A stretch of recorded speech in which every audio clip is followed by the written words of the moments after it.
জয় Bangla slogan দিয়ে মনোনয়ন হারালেন মাদারীপুর ১ আসনের কামাল জামান মোল্লা। বিএনপির মনোনয়ন স্থগিতের কোনো কারণ উল্লেখ করেনি। ধারণা করা হচ্ছে জয় বাংলা বলে স্লোগান দেওয়ায় তার মনোনয়ন স্থগিত করা হয়েছে।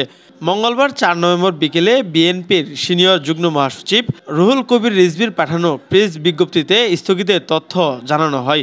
বিজ্ঞপ্তিতে বলা হয়েছে, সোমবার ৩ নভেম্বর গুলশান বিএনপি চেয়ারপারসনের কার্যালয়ে মহাসচিব মির্জা ফখরুল ইসলাম আলমগীর ত্রয়োদশ জাতীয় সংসদ নির্বাচনের জন্য দলীয় মনোনয়নপ্রাপ্তদের নাম ঘোষণা করেন।